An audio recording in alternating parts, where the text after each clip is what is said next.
Well, we can get through the next part fairly quickly because Private Party and the Hardley Boys were in the back in some storage room where there was such an echo, it was hard to make out all the scripted verbiage. But Private Party wants a rematch, and the Buckaroos take a long time to cheesily tell them never again will they face Private Party. And then Stokely Carmichael came in and told them that they were he basically tore them down some more. Private, yeah, you should have listened to me. You guys, you're just done. You're just, bleh. I don't know what that was. Did you get any insight into why they just decided to just tell Private Party what pieces of shit they were? The Bucks can't book a tag team division. The Bucks don't know how to be wrestling performers on a national stage. I mean, there's a variety of problems here. None of them are Private Parties. Well, and then they went to a break and then came back, and there were the Hardley Boys again with Jungle Jack off and their bonus baby O'Cody.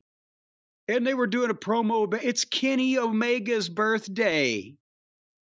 And since he had 20 feet of his putrid intestines out, we got him a little gift. So happy birthday, Kenny. And they dumped a bunch of like pig intestines or whatever they got from a butcher shop out on a desk. And O'Cody earned his $200,000 or whatever this month by saying, "Get well, bitch," so everybody can laugh at it. What a waste of fucking money for this broken down, colorless, tasteless, odorless, cake, charismaless fucking cake. You're talking about the cake. I'm talking about O'Cody. Oh. What the... And then the next match, and we're going to skip this one to the end real quick, but it was the Hardleys and O'Cody against Kyle O'Reilly, Rocky Romero, and Pockets. And obviously, the mascots matches are unwatchable to anybody with any respect for the business. But again, I tried to see something worth any amount of money to sign this broken down shell of a human being. There have been people that have just come out of a medically induced coma that could move around the ring better than Okada. And I'm saying focus on him in every match. The crumble bumps, the slow-mo, the concrete shoes. Nothing gets laid in. He takes every shortcut imaginable. And they're paying him millions of dollars. Bitch. Anyway, bitch. I mean, it's embarrassing.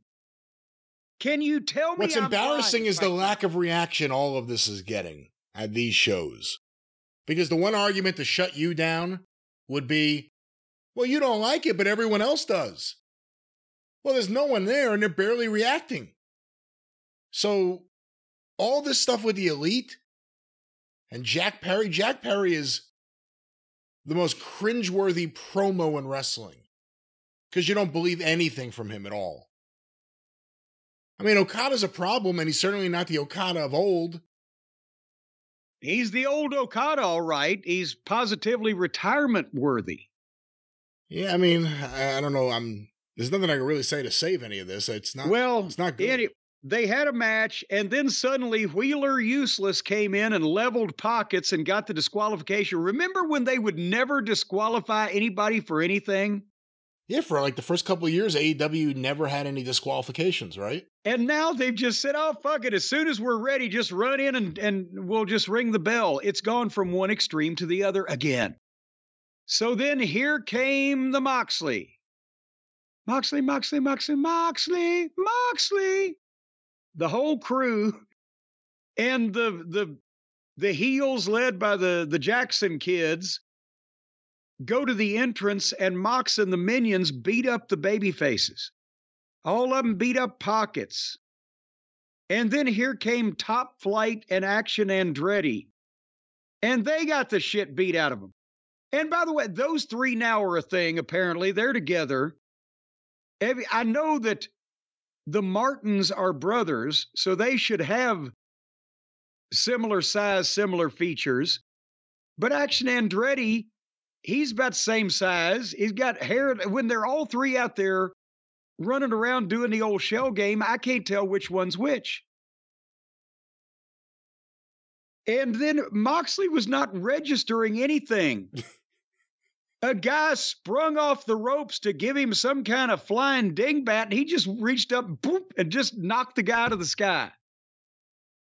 And other people will come up, he'll just grab them and hold them. And then the Dork Order came out, and they got beat up, and Moxley choked out Fat Uno. So, and then Marina Schaefer hung one of the Dork Order jobbers from the ring post with a belt around his neck. And then Moxley said, if you're involved with AEW, you're under attack. And then they squished him in between the stairs and the ring post while Moxley was slobbering, this is the cost of doing business. And so they beat up all these jobbers.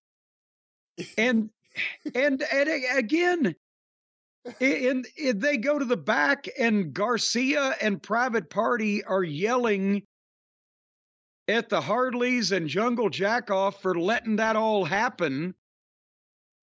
They're fucking heels. Why would they stop anything from happening? It doesn't. Because they're EVPs. They're EVPs, so this is supposed to trigger them to all of a sudden become responsible businessmen. They're doing the same shit.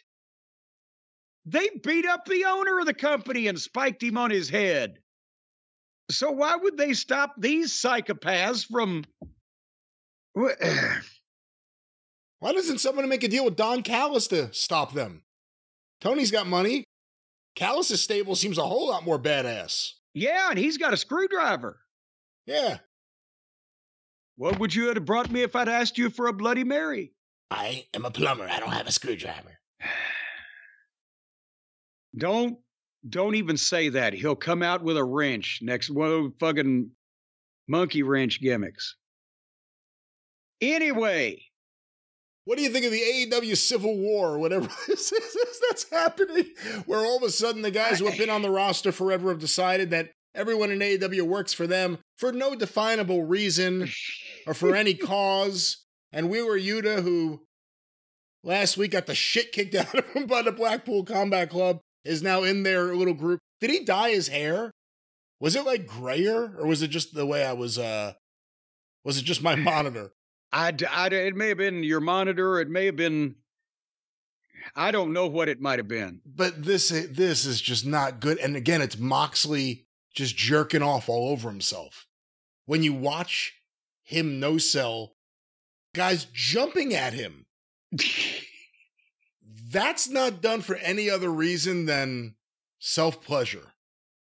There's no booking reason that doesn't help anyone. That helps no one.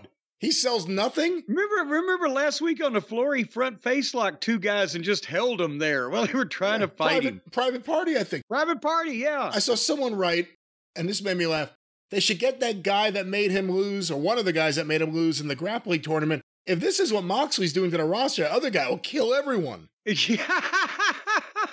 This is a great way to make someone new. Tony Khan could say, I have found the guy that beat Moxley, and it could be anyone. It could just be anyone that no one knows. And there's your new star. And this isn't even the end of it. Oh, no, I'm sure it has much more left to go. After all this, what do you think of what I said earlier? That this is all to set up the eventual babyface turn of the Bucks to help save AEW? Well, it might be. It might be. And actually, now that you've said that, I hope it is, because then we can hear the people not cheer the Bucks as much as they've not been booing them. Because Kenny's obviously on the way back. They wouldn't have bought that cake if Kenny wasn't. They were setting up something. It may not be imminent, but he's coming back soon, I think. Have you priced pig intestines lately? I mean, that it's not as cheap as it used to be, inflation and all. So if they spent that much money, he's got to be coming back. I think that's what they're going to do. It's going to be Moxley and his crew versus the reconfigured Elite eventually. You could have, Moxley and Omega, the Bucks and Pac and Claudio, Marina and Jack Perry. Oh, poor Perry. But then does that mean that Tony will have to make up with the people that Spike Pile drove him because they're fighting for the company against the evil people that want to take it over rather than the evil people that already run it? Maybe they can knock on Tony's door. Boss, can we talk to you? He's got something to say. We were really inspired by you. So why don't we all come together and together do that famous catchphrase all together now? Are you ready? And I think that's how you make it up. You do his favorite thing. You start screaming at each other, yelling catchphrases of Antonio Inoki. All right. Can we get to the one highlight of the program? Blame Shinma. I'm going to Iraq. Sorry, I'm just doing various Antonio Inoki catchphrases.